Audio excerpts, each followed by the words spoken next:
Welcome to the commentary track for The Half-Breed. I'd like to introduce Rob Byrne, who is the co-commentator. He is the president of the San Francisco Silent Film Festival and a noted film restorer.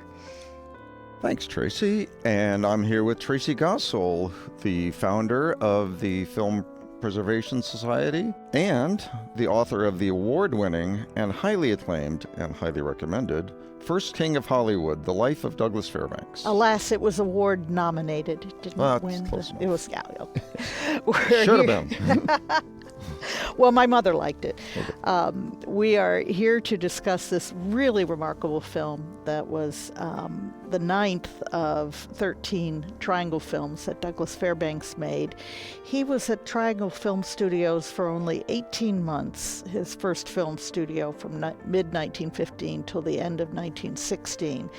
And The Half-Breed is a rarely seen and really remarkable film for lots of reasons. One being that it was not a typical Fairbanks film, but we'll get into that in a bit.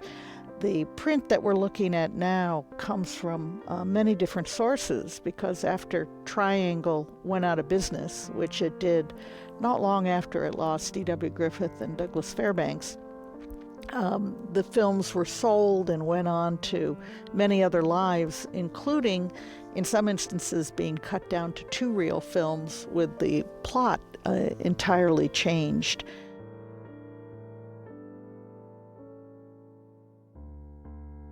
Rob, tell us about all the different versions you had to work from to create this version of the film. Well, when we started the restoration, we did a search for all known materials, which yielded a great deal and at the same time did not yield a whole lot. There were 2 main, or actually only 35 millimeter surviving elements. One is located in the Library of Congress, which was one of the later released versions from the S.A. Lynch Company. And that one was notable in that it was part of it was discovered as part of the infamous Dawson City find of 1978.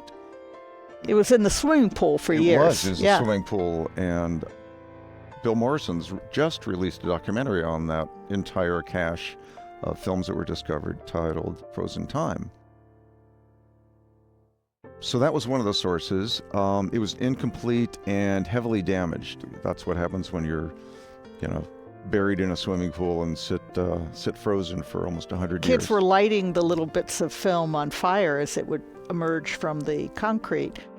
Oh, wait, we have to interrupt this discussion to comment on Douglas's luscious bottom and note the tan line. Yeah, this is a nice tan line. Yeah, this is a guy who played tennis and did a lot of hiking. Shockingly, there was no controversy over that shot. You would think in 1916 everybody would be very upset, but he was portraying an Indian.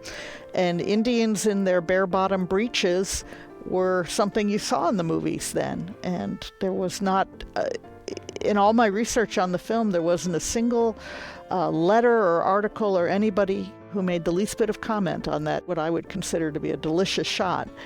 I think that was it. I think they were all too busy admiring it to complain about it. I'd like to think. But this was shot, by the way, up in Calaveras County, California, up where the redwood forests were. And when we see those gorgeous shots of the hills and the mountains and the trees, we can give credit to Victor Fleming, who we know now as the director of Gone with the Wind and The Wizard of Oz, but he was Doug's cameraman for virtually all of the triangles, not entirely all, but all after the first 1 or 2.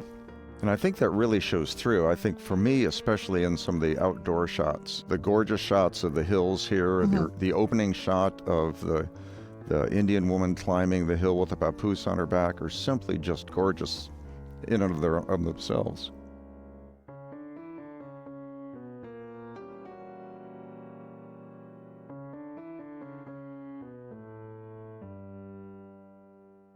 Now you're about to see sort of an indictment of racism, which is very advanced for 1916, and one of the reasons why Fairbanks and Dwan were eager to make the film. Fairbanks, it's not known, but I discovered in research for my book, really was not because it was politically considered the charming thing to do, but fought against racism in his scripts. The scripts that Anita Luce would provide him in as early as his third film had terms, had the N-word and had the coons and just all kinds of, it went beyond casual racism to aggressive racism. And Fairbanks actively worked to remove all those references and to, as much as possible, change the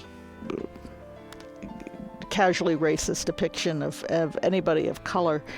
And the fact that he is the hero of this film and is a quote-unquote half-breed itself speaks to his beliefs and that he was following it. Now, there are different intertitles. I see the little T, that triangle underneath where it says The Outcast. Can you tell us, Rob, where the intertitles came from for your various sources? Right. So, sort of returning to the topic of the sources. So there was everything we had that survived was this film was released and re-released and retitled and re-released. So every version of the film that we discovered actually had different sets of intertitles. So the major print that we had from the Library of Congress had, in many cases, not in this case that we're looking at right now, what we considered to be the original triangle title, say the triangle logo and the proper typeface and the right language. This title you're looking at right now is actually a recreated title. We did not have this title, so it was part of the restoration, and we got the language from the script. Look at how Chinese and blacks are welcome in this saloon. I love this whole scene. This is, I think, probably the most diverse saloon scene I've ever seen in a Western film. You have African Americans, you have Chinese, you have European Americans, sort of all mingling as equals, all playing cards together, etc. And the women are not just saloon girls; they're clearly there to sleep with the men. That's true. I mean, they are. I was going to say the only people that aren't equal in the saloon are the saloon girls who are prostitutes, basically, and the Native Americans, clearly, and the Native Americans, exactly. I agree. This is shot in natural daylight. It was a interior/exterior. So it says Tri-Stone on the title.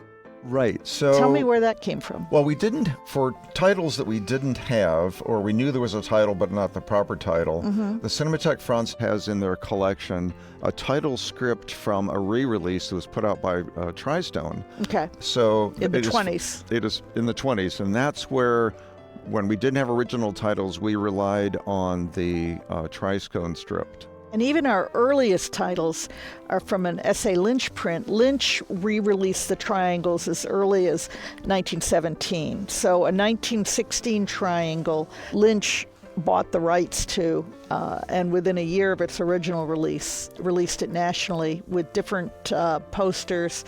He would take the same lobby cards and simply change the logo and put his name on them.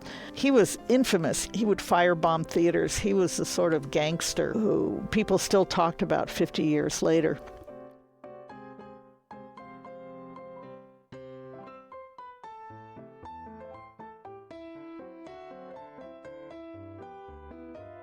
Look at this. Don't you love the fact that Dwan took that shot through the saloon mirror? In reverse, right? Yeah. You actually have to really pay attention to realize that that's what's happening. Yep. When you realize you're seeing the back and front of them at the same time. Yeah, and he does that. There's such a difference between seeing a film directed in 1916 by Alan Dwan versus, say, a Christy Cabinet.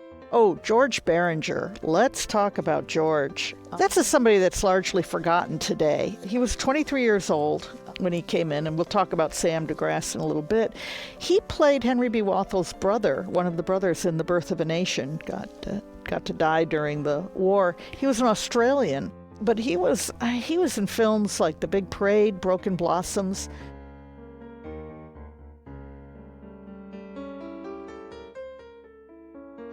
Oh, this title, I have to stop and interrupt myself.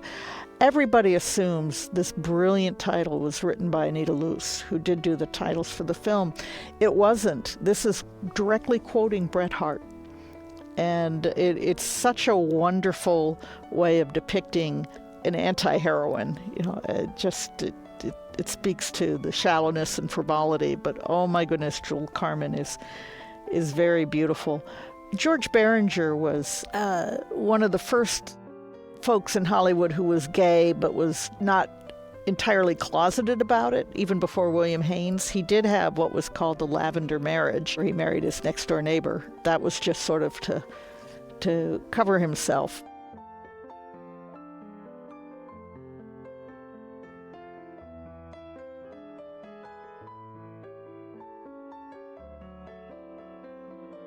There comes Jewel Carmen. She was only 19 years old when this film was made, and she was Doug's leading lady in Flirting with Fate, which had been filmed before this, and subsequent films, the triangle films that were made in New York after this, Manhattan Madness and American Aristocracy. And standards of beauty change absolutely over the years, but Jewel Carmen was considered to be a great beauty, and I think most people still think she is today. Look at that mean girl. Spreads her skirts so they can't sit next to her. All those little things that Dwan did. Look at that deep focus, too. You can see what's going on in the street. Yeah, that's an interesting shot. This whole sequence you get here in the church, and then when you go back to Douglas Fairbanks in the woods, and then his entry here, there's a whole sort of another story going on outside of the church that you get a glimpse of. Yeah.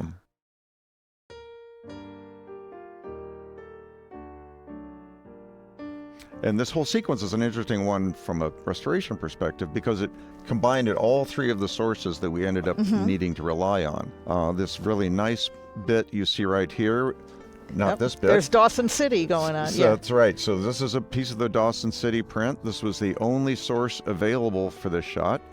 And it was so critical to have it first because we needed the shot, but also because the fight in the speaking street. of the backstory of what's happening out in the street is it was inexplicably missing from the other sources. So then we have another interesting juxtaposition here as we put materials together. This is from 35 millimeter source from the Tri-Stone film from Cinémathèque Française. And this now he transitions into a 16 millimeter print from courtesy of Lobster Films. Again, the only source of this shot was print, and it came together pretty well, even though the 16 millimeter obviously lower resolution. Yeah, but you don't want to be missing those shots. We know you have to have it completes the film, and it completes this whole sequence of him leaving the forest and coming to the church and what's happening outside the church and then being pulled into the church. And being brought in, yeah. It's critical.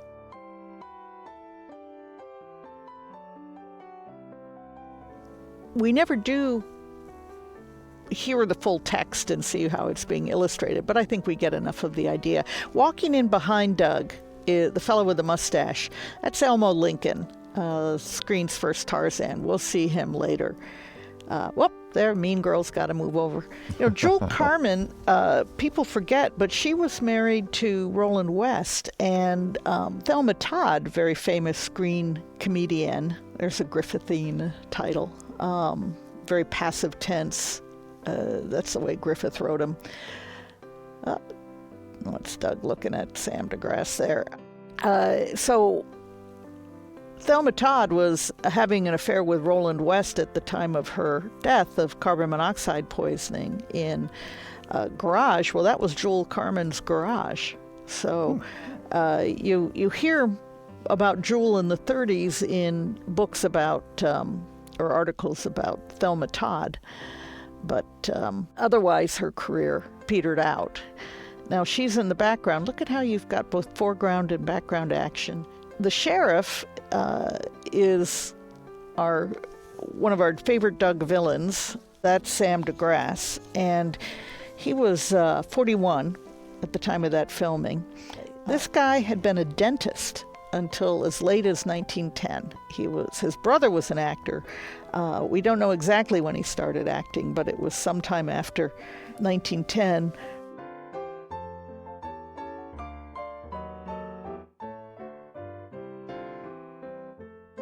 We would see him, I think his first appearance was in The Good Bad Man, which is the accompanying film on this set. But he was being used by Doug from the time he went into independent production. He was in Wild and Woolly, the second film he made, that's DeGrasse there on the left, right up through Robin Hood, probably his most famous appearance as Evil Prince John.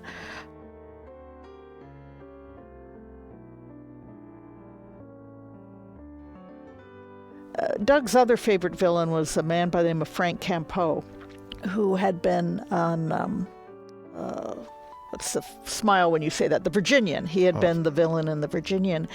But Doug would also use Campeau as sort of the kindly uncle character. You never saw that with Sam DeGrasse. Sam DeGrasse, be it the Black Pirate, be it Robin Hood, he's always the bad guy.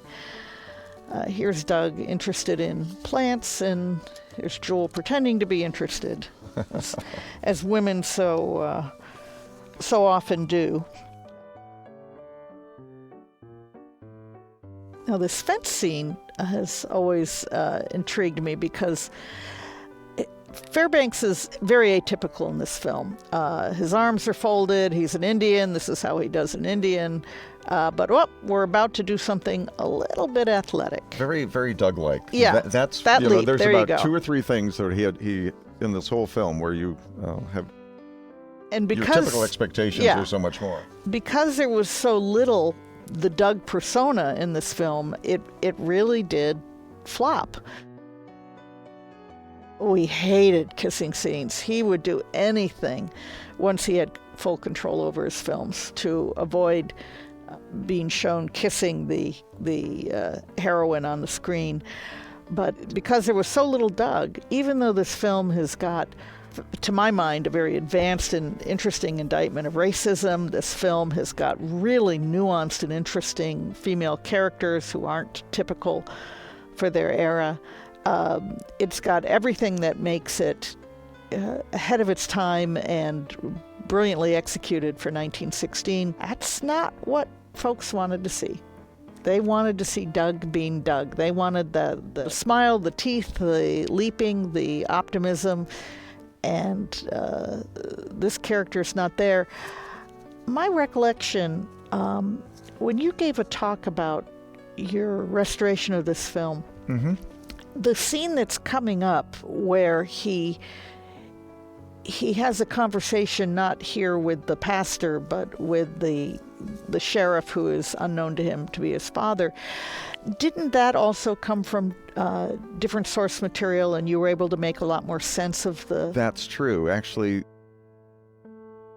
one thing about these different sources, and one thing that we were not able, the documentation doesn't exist to unravel completely, is that there are certain shots in the different sources that are the same sequences, but that are different takes. Yeah. Oh, yeah. And 99% of the time, all the sources are the exact same take, is the exact same shot is the same take. But there are places where it's a different take and a little different action. And this sequence that will follow in a second, when the men are gathered and talking, and Fairbanks walks into the group. In one release, it's just sort of an angry and weirdly inappropriate thing, but with what was in the Library of Congress shot there really gave an irony and sort of an inside joke to Doug observing the racism and the ignorance of the group that he was in. And that was one where there was clearly like, okay, this is the preferable shot. Yeah. And then this must have been the alternate take or something that for some reason was used in some distributions. Didn't you notice, I'm going to pause for a second and say, this is also atypical. blondes are supposed to be virtuous and, everything good. They're not supposed to be ambitious and greedy. And yet we see the ambition coming across her face. And he's talking her into giving up hunky Doug and going for somebody who's either going to have money or power.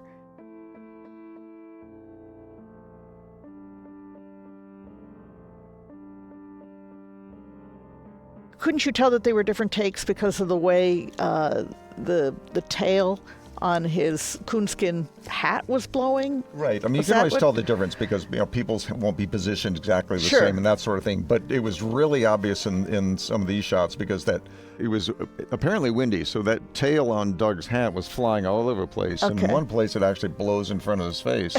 So it's like, okay, it was pretty obvious that it was.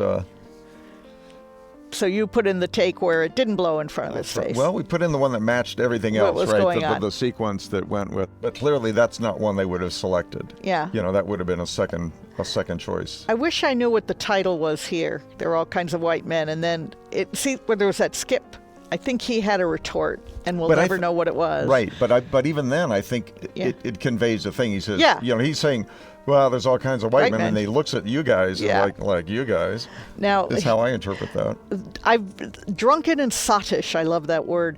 This scene, to me, exemplifies what could be argued were his deficits as an actor. He did not feel that he was so much a strong actor as he was a personality.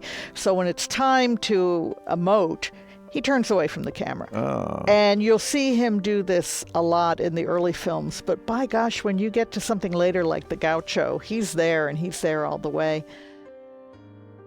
This shot also, in the two-reel cut down, there was in the mid-20s, two-reel cut down of this film where they actually changed who he ended up with. The plot had nothing to do with racism. It had everything to do with just, his natural world and how he wanted to be in the natural world. And so he wasn't reacting in that scene to the racism. He was reacting to the loss of the wilderness. So people could, by just changing the titles, change the meaning.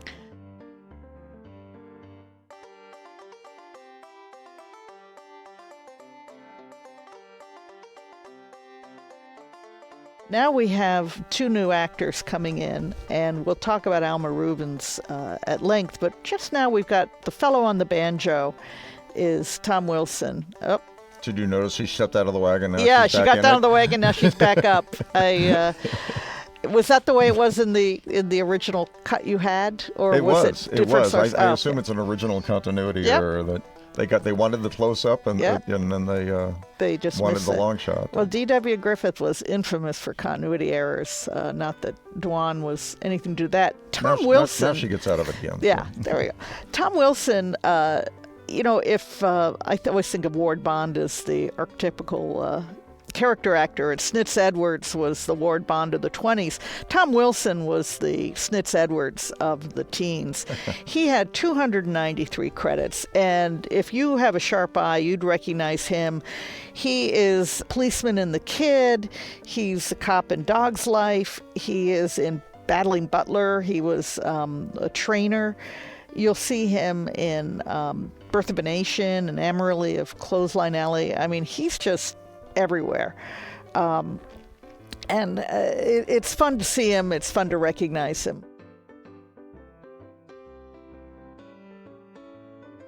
Once you kind of get an eye for Tom Wilson, you never stop seeing him. But Alma Rubens, here comes Doug. He's feeling a little glum, but Alma's going to come talk to him. Alma Rubens is this gorgeous 19-year-old. This was her second film with Fairbanks, and a little bit of irony here that she's peddling medicine because while she's bright-eyed and has a great future ahead of her, in less than 10 years, she is going to just be a roaring, ravaged drug addict, and she dies before 34. Her autobiography was, she called herself a snowbird, and it was just one of the early terrible wastes in Hollywood. Look at that gorgeous backlighting. That's, again, filmed outside. Even the interiors were filmed generally in daylight.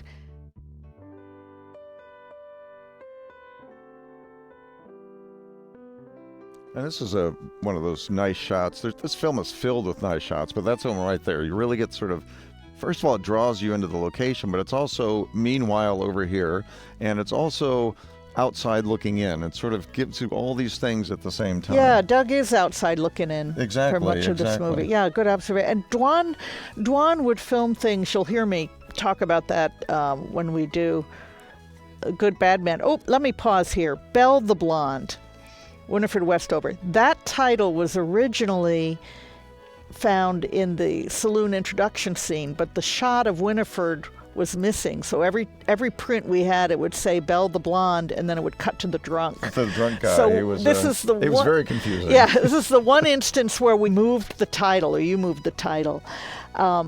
Isn't it remarkable that there's just no hiding the fact that those two are going into I think they're going to go... Yeah, they're going to go engage in prostitution. Exactly. And Belle the Blonde, Winifred Westover, she's still 16 years old when she's playing this young prostitute. And she's, in a few years, going to marry William S. Hart, appear in films with him and marry him and be the mother of his only child. So, oh my.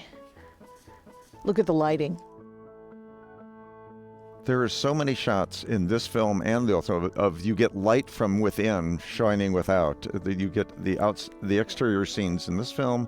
You get them also in Good Bad Man, which is also in this on this DVD. This set, yeah, it's and that's not easy to do.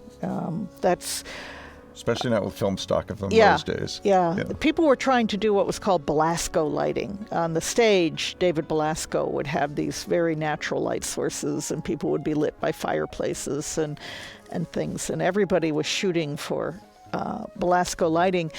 But there was a whole nother line of producers. I'm Cecil B. DeMille. I'm looking at you. They just wanted everything lit. I called it furniture lighting, so they could see all the furniture that they had paid for in the place. And by the time we get up to the early 20s and Four Horsemen of the Apocalypse, and where cameramen are trying to reproduce Rembrandt lighting, and Kevin Brownlow discusses this brilliantly, of course, in all of his documentaries and books.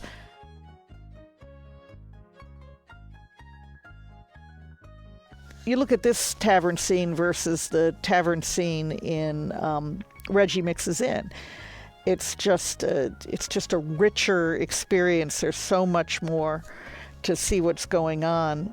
There's Alma saving Doug from getting a gun fired at his feet and being forced to dance.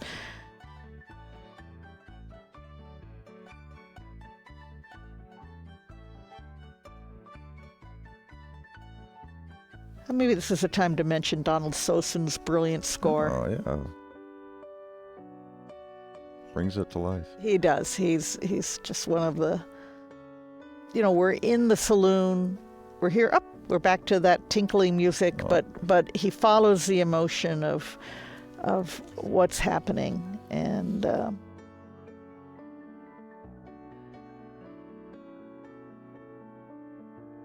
Now, what was the source material? And this almost looks like 8mm. Oh, it's not quite. It's 16mm, but it was not in the world's greatest condition. Now, this is an interesting sequence, and it sort of presented some problems to us because it was a re-release, re-edited, etc. We wanted the shots, but the titles that were in it were clearly not original language. Yeah. And we had so no we couldn't other use source. those, and we didn't want to just invent something to go in. So basically, and there were no script titles to fill it in. So there were places where dialogue would naturally be. And where it was in the where reissue. It would have been originally, but we didn't want to, from simply a restoration ethics perspective, just invent language for it.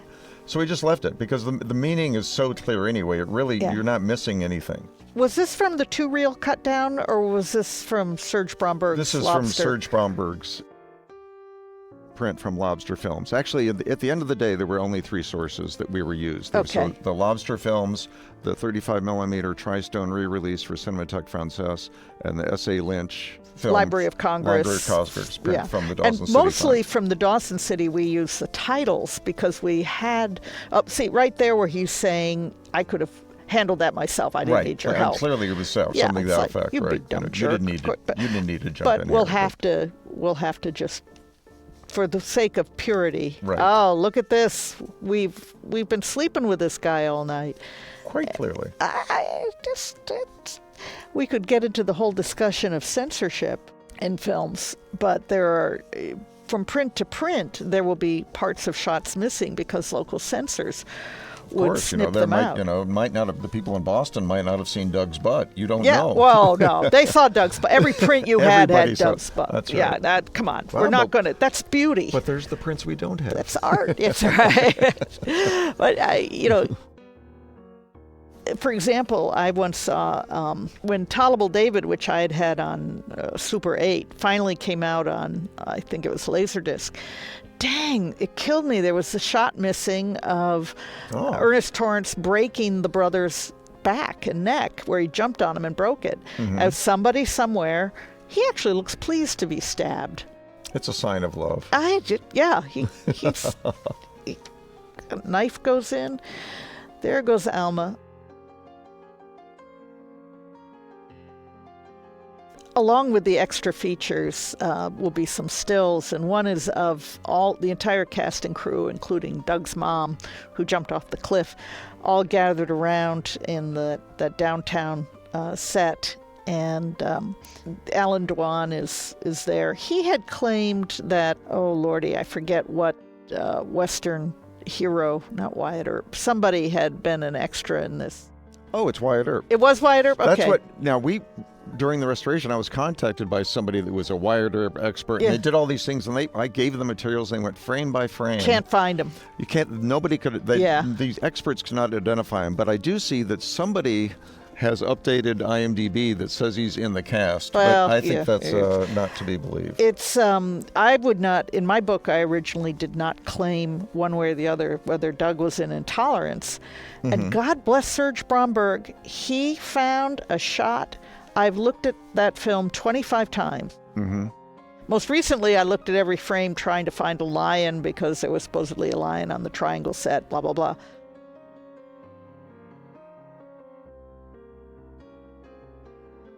By the way, there's no lion in Intolerance, but there was one in a DeWolf Hopper comedy. But anyway, there was Doug with a monkey on his shoulder, and once you see it, you can't miss it. He's got this funny beard, he's got a helmet over his eyes, but it absolutely is Doug. And not once did I recognize that as Fairbanks. So kudos to Serge Bromberg. So who knows? Wyatt Earp is probably he's in there. right in front of us, and we're missing it. There's Sam DeGrasse. Does anybody need dental work? No, but there's a scarf. Why are heroines always doing dumb things like that? They're just not used to being sneaky, I guess. Yeah, I don't know. It's just... Or evil or something. Let's go into the building with a chainsaw killer. Yeah, exactly. You can just see these gorgeous redwood trees.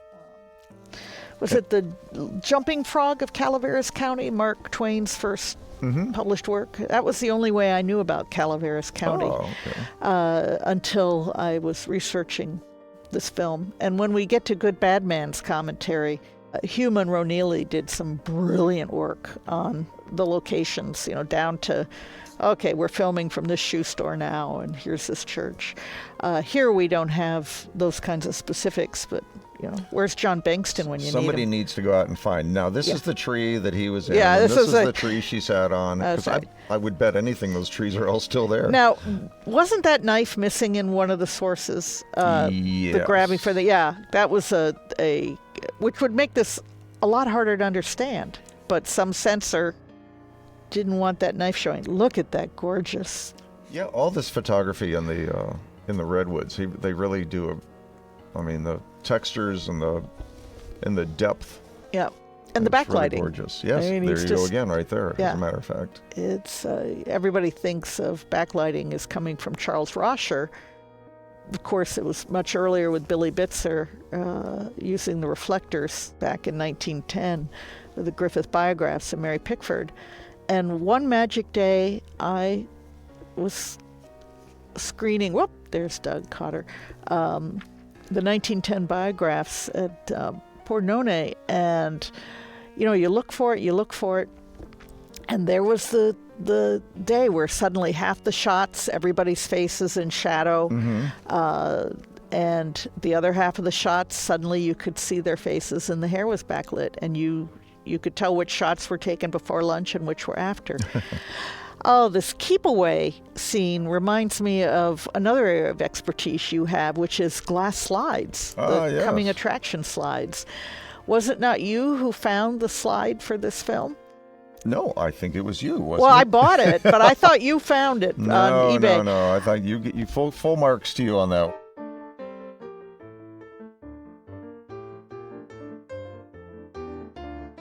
This image right there, that shot shot of him sticking his head out of the tree is the glass slide advertisement, from Triangle for this film.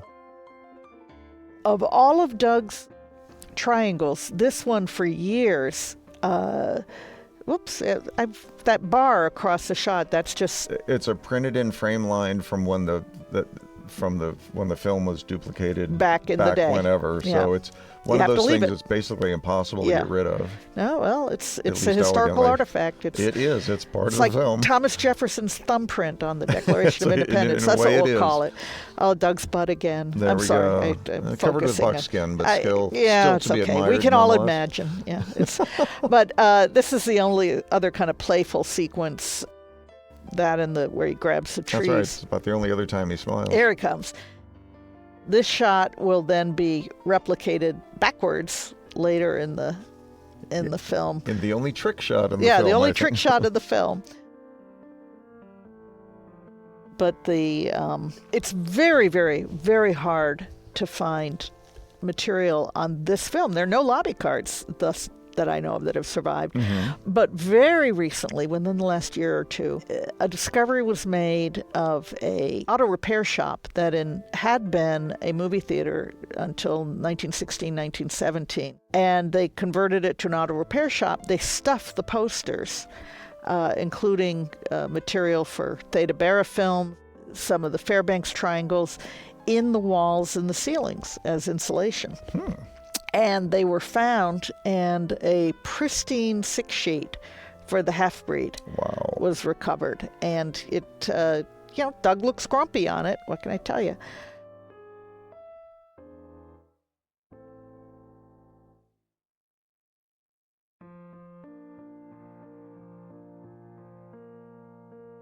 Need a big wall to put that one on, huh? Yeah, I have it. It's of course I have no doubt in my mind. This was an image from one of the reissue lobby cards, but we just don't know what. Because the film was unsuccessful when they reissued it, one of the one-sheet posters was an image from Manhattan Madness, Doug wearing a cowboy hat and pointing his guns at the camera. Yeah, at the camera, at the viewer. And here we have a little bit of sexual cynicism here.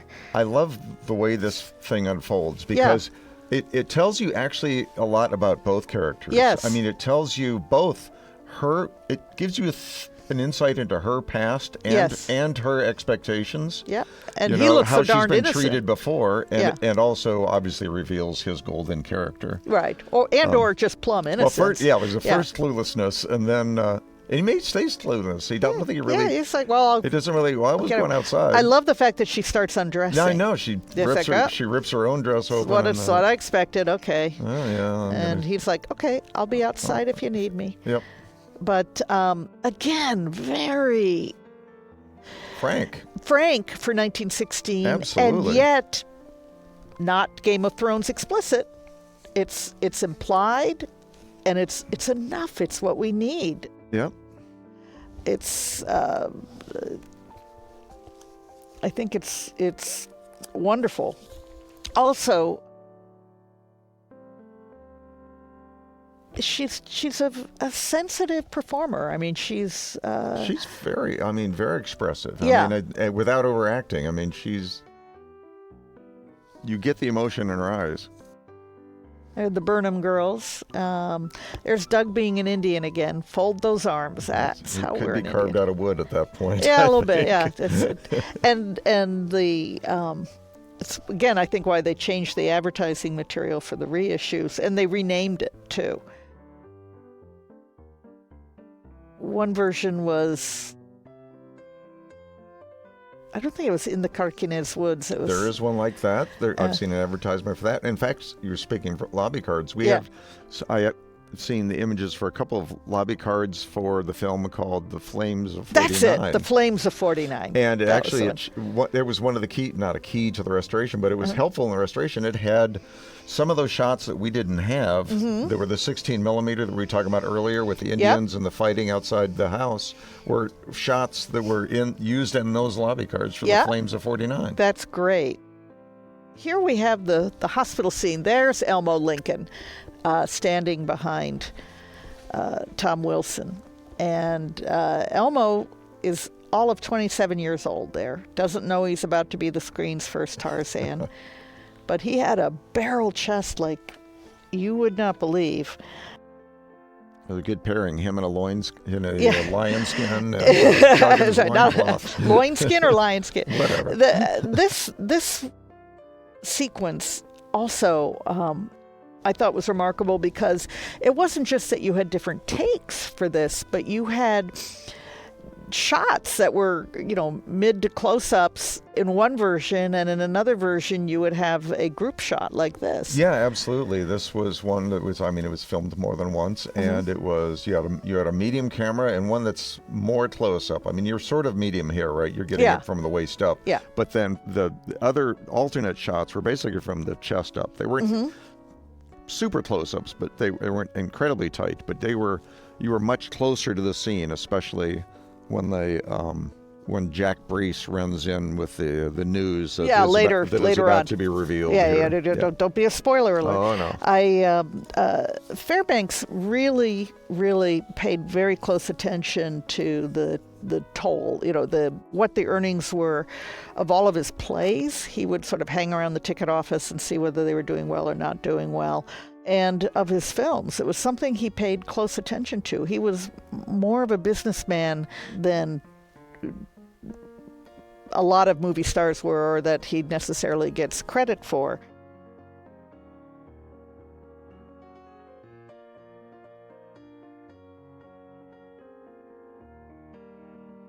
He had made shortly before this a little light comedy called Reggie Mixes In. The script plus the story rights were $500, whereas for this, just to get the story rights for Bret Hart's story, they paid $1,000.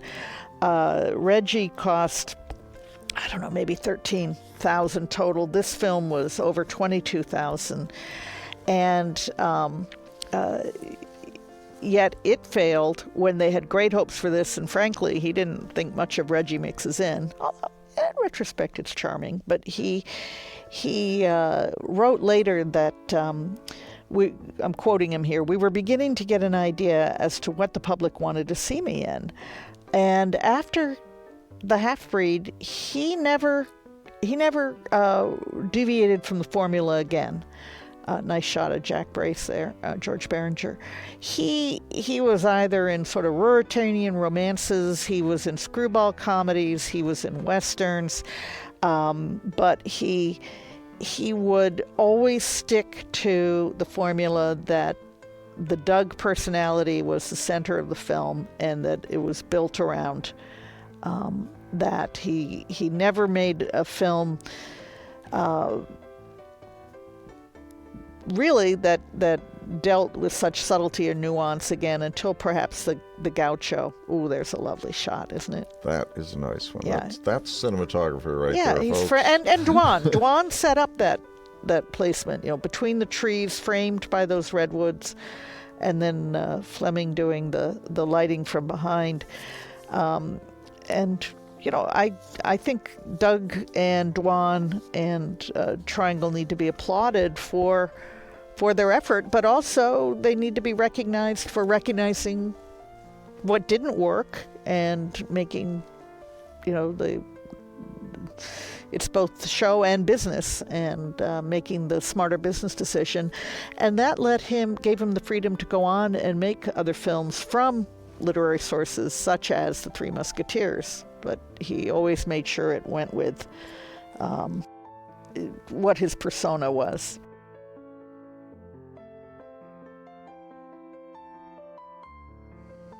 Now, one thing that they don't really explain in the film, but having read the short story that it's based on, that Doug is an expert on native plants. Yes. And this is how he makes his money gathering exotic and medicinal plants that he sells to people and that he ships off to the city. As his foster father As his had father trained taught him, Yeah. trained him to do. And Yeah. you see him, you have this title, you get money for these plants, and you Yeah. see him reading books and being educated, but you don't, actually, unless you've read the short story, you really don't understand what it's really all about. And you see him save one of his foster father's books when early right. in the film when the people are throwing the stuff away and taking it.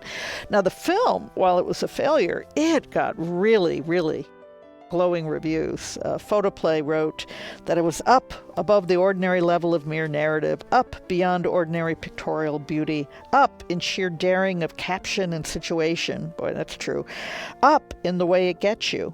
But word of mouth spread. People just didn't want to see It wasn't the Doug they wanted. a grumpy Doug, yeah. And maybe if it hadn't been Doug, it would have been much more successful.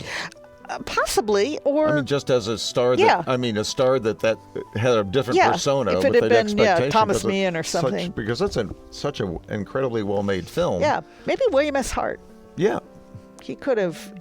Now here you've got real sets, or not set, real buildings. The other setting was the classic movie street with the building at the end to make a T shape.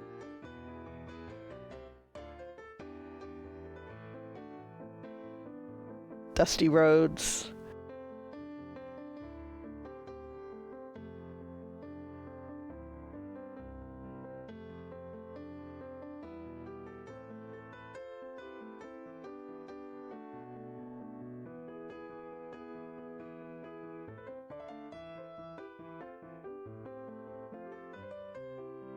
Maybe this is a time to discuss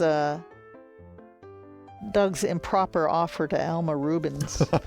Do tell. Is there a story there? Well, early on in the film, or in the shooting of the film, they were doing the exteriors in the woods, and so these sequences where they were sort of out on a camp, cabins in the woods, and she had said that when they were filming Reggie Mixes In, where she was not the heroine, she was the bad girl that Doug throws over for Bessie Love in that film. But she felt that Doug had been, there's 16 millimeter. That's right. You can. It's good to have these shots, and these were some really nice ones here. But again, you can see, tell us bouncing back and forth between you see sources what we've lost. Because no, you have to have it. Yep.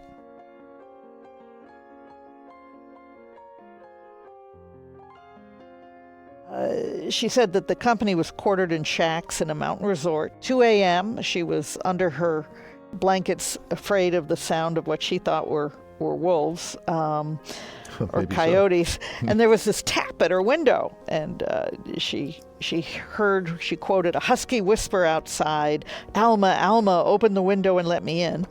Of course, she wanted to know what he wanted to talk about at 2 a.m, and he said, "We've got to talk over the story."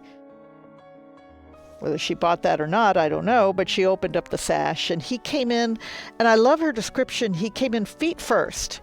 He held himself up on the top of the window, came in feet first, which you see him do in Marco Zorro and Reaching for the Moon. It was just his favorite way of coming in through a window. She said he wasted little time talking about the half-breed, offering me instead the opportunity to accompany him back to New York, where he was to play the lead in Manhattan Madness. He painted a glowing picture of my future in this event. Quote, 6 months in New York, he explained, and you'll be made. Your name will be in electric lights along Broadway. You'll have jewels, gowns, a Rolls Royce, everything. I'll make you the leading woman in every picture I play in. You'll be getting over $1,000 a week. You can almost hear Doug's voice, kind of trying to convince her of this. Now, why he's convincing her of this at 2 a.m, maybe there was a tit for tat he was hoping for. And I have to point out this was Alma's last film with Doug, so perhaps she turned him down, but that makes me wonder about Jewel Carmen, because she was in She was in the next two films with Doug out in New York, so I suspect he may have appeared at her window as well. In 1916, he knew Mary Pickford. He was intrigued by Mary Pickford, but they had not yet declared their love for each other. So Doug was being a bit of a wolf. I won't say Harvey Weinstein. I will say but Definitely not. Actors were, he was handsome, he was a star, and that was kind of the way the game was played even 100 years ago. There's 16 millimeter, but we need her because otherwise she would. How would she get in the tree? How would she be in the tree? That's exactly right. Oh, there goes George Behringer. He'll find her eventually. Yeah, it takes him a long time to figure that out. Is this from Surge's print? It is, yes, 16? it is. Okay.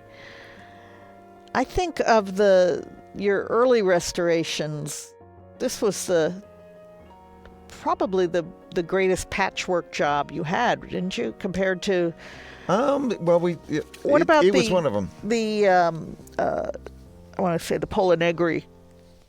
Yeah, it was the Polonaise, the Spanish Dancer. Spanish Dancer, was that from a lot of different It did. sources? It was, we had 3 different sources, including 116 millimeter from Kevin Brownlow. It seems like 16 millimeter always comes to the rescue every once in a while. Yeah, that or 9 millimeter from the Brits. Exactly. And, or some sort of small gauge reduction. Yeah. Sometimes that's all that's left. I spent my youth screening 8 millimeter because I couldn't afford 16. Me and too. Man, I thought Davenport, Iowa, the home of Black Hawk Films, had to have been the mecca of the universe. It was the center of the universe. That's where all that stuff was.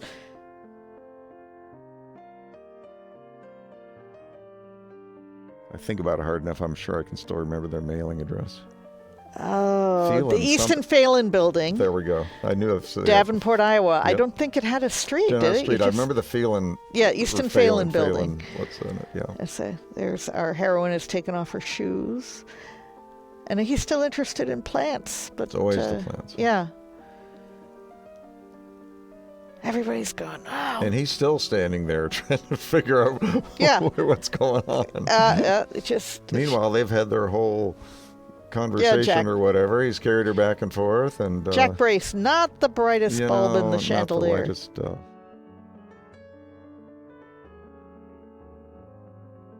The 2-reel cut down is so odd because he ends up with the blonde and the brunette. Alma Rubens goes on to a happy life selling snake oil. It is. It's very interesting how they flipped the story in the different releases of this film. He goes one way or the other way. And that was Winnick who cut them down and released them. And Fairbanks sued because he did not want to be associated. Here's your trick shot. There's your trick shot.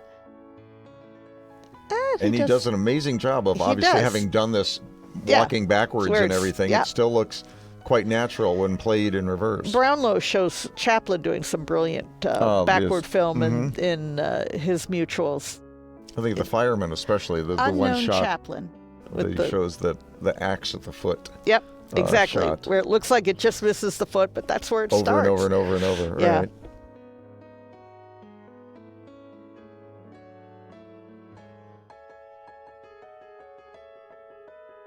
I like this.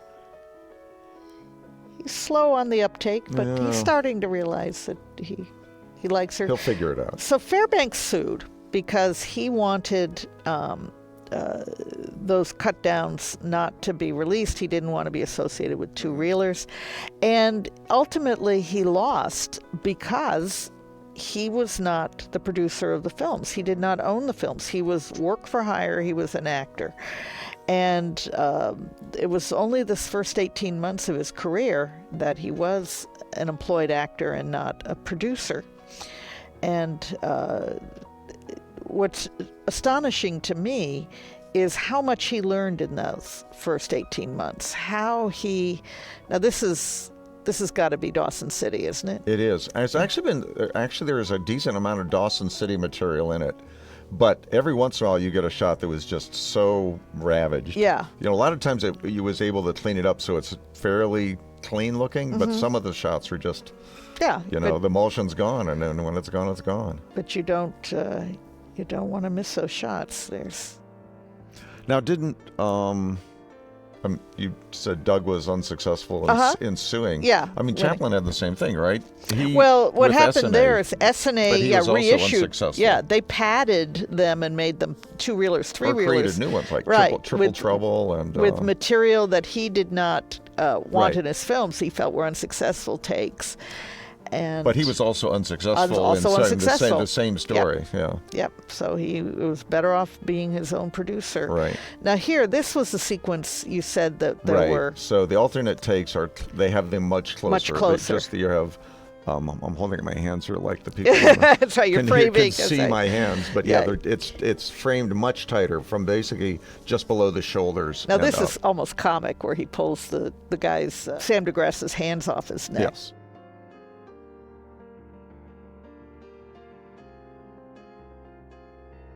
This is the man that was just stabbed and could barely hold himself up. Now he's. I argue he has a tension pneumothorax. Okay.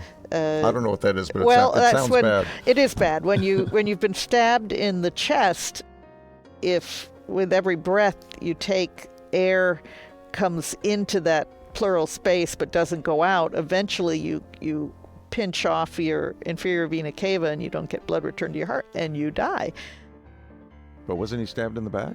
He was, but that's between the ribs. See, that's between the lungs. The lungs, they live there. Front. Got it.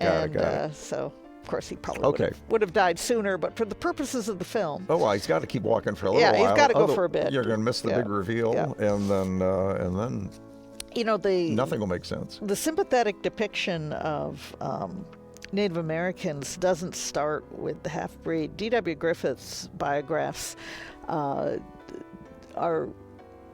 almost universally, not entirely, sympathetic to Indians. And Helen Hunt Jackson wrote Ramona in 1884, and that was a book that was hugely popular, sort of the Gone with the Wind of its day. And Griffith made a version of it in 1910, and you know it was made again, I think, in 27 with. Hugh Monroe Neely worked on the restoration with Dolores Del Rio. Right. And everybody knew Ramona, the way people later knew Scarlett O'Hara. And she was not Native American, but she marries Alessandro, who is, and they are treated very badly as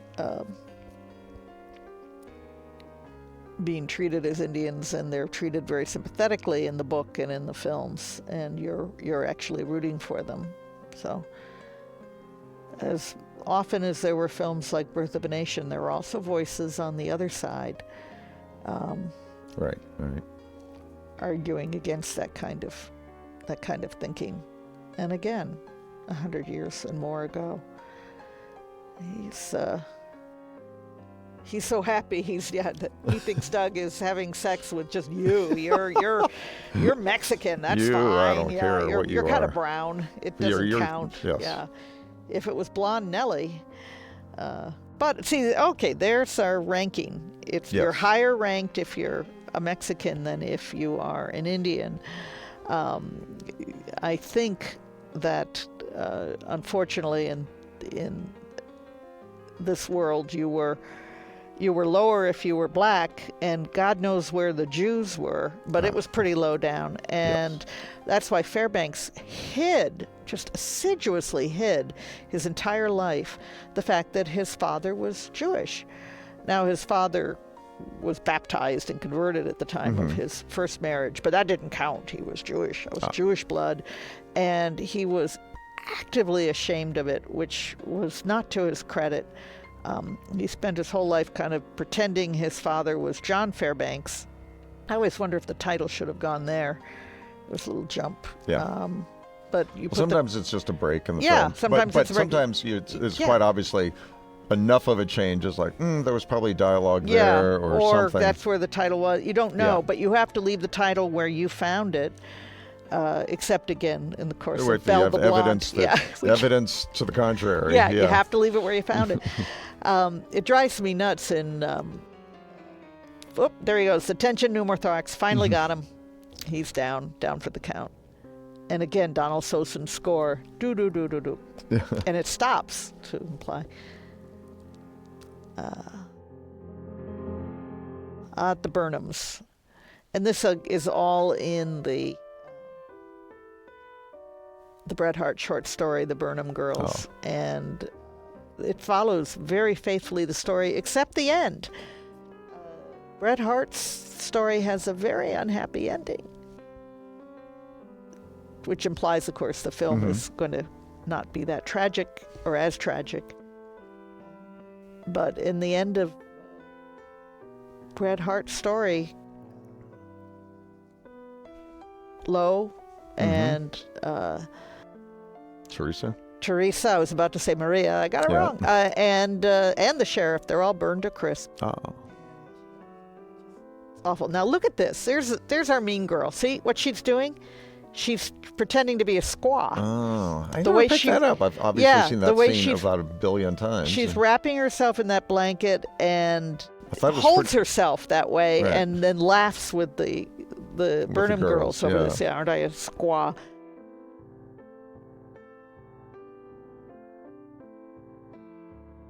And of course, within the context of you've been smooching a half Indian, you're going to be a squaw. And then we come back to the underlying agenda. All right. And of course, what else was there for women in those days? You had to marry well. It took an extremely brave person to make it on their own. Now, look at this shot with the drunken Indians not paying good attention to their fire.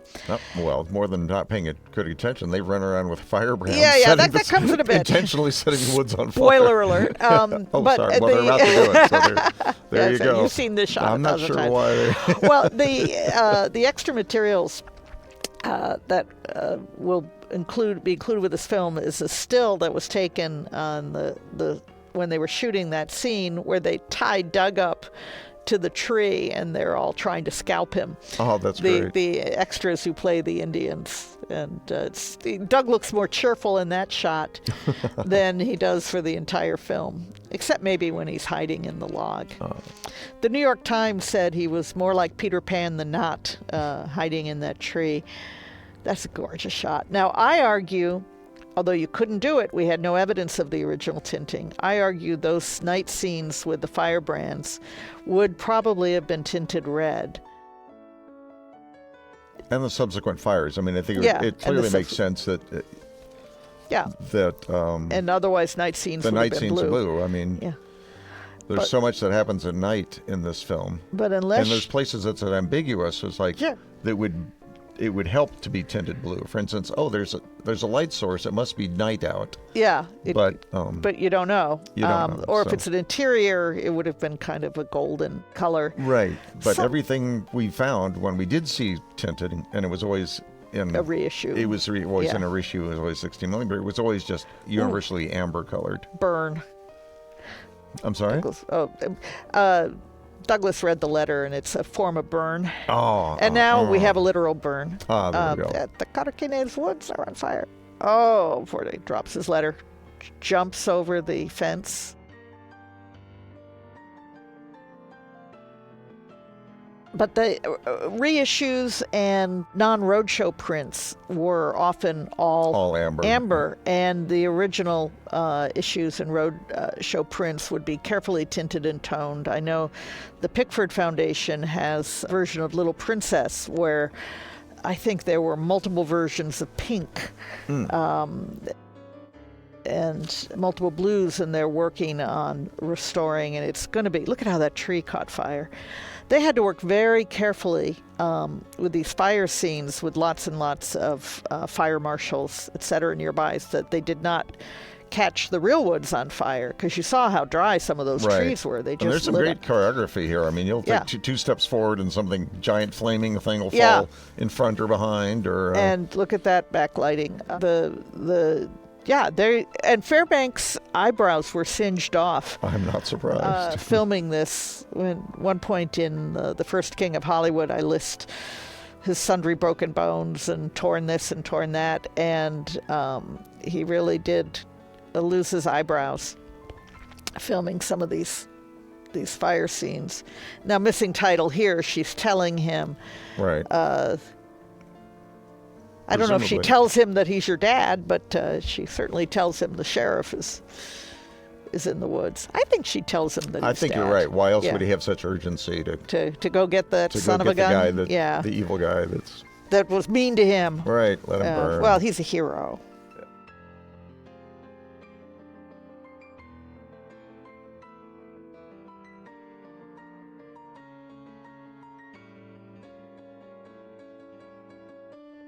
The 3-sheet for the reissue, Flames of 49, is a shot of him carrying Alma out of the woods. And oh my gosh, he looks like I'll try and buy any Doug poster I possibly can, but his face was so distorted and so dreadful. He was unrecognizable. I love this sequence. It's like, okay, he runs into the fire to get his father, and then she gets him and runs back into the fire. It's like, really? Let me tell you though, whoa, I can speak as an emergency physician. With carbon monoxide poisoning, people get confused. Okay, I'm telling you, it. There's a medical reason for this. There is a medical reason. And so you just missed the falling tree. Children had closed themselves in closets instead of leaving the room. And die of the carbon monoxide poisoning. I've had to tell more than one family. Dreadful news. Sorry to be a buzzkill. No. But women do stupid things in the movies all the time. But in this case, there is a medical explanation. Fair enough. But not a trace of the half-breed. Now we see Nellie's true stripes. Yeah, I don't like him anyway. There's a word for this, but it's not used outside of a kennel. We don't use it on commentary tracks. No, of course not. Oh, you phony hypocrite. On the other hand, that is the expedient thing to say. Yeah, now, what else are you going to say? Tell me about where the different source material and... Well, this is an interesting one. So this shot right here was the last of the 35 millimeter source, and it's sort of like the stoic end where she's at his feet, clinging to him. And then but the 16 millimeter print continued it, and it gave us a little bit of a more ambiguous ending. So this was not what this was only in the 16 millimeter. Though the titles were in the script. Yes. So we had the documentation what the titles were. Well, but the script was the script for the reissue, not the original. Because I went to... but even the reissue print that we had didn't have this sequence Didn't have that in. Yeah. But the titles for all of Doug's original triangles, the titles exist for all but 2 films. This one and The Good Bad Man. The first 2 we worked on together on the restoration. Yeah. And by the way, more restorations are coming, folks. Rob since devoted a huge chunk of his life to restoring The Three Musketeers. We're currently working on Double Trouble. Yeah, there's that kind of hopeful but ambiguous ending. Yeah, she walks away, but she starts to follow. She's following and then him. You fade out. I'll never leave you. Yep, and why would she? So. There we go.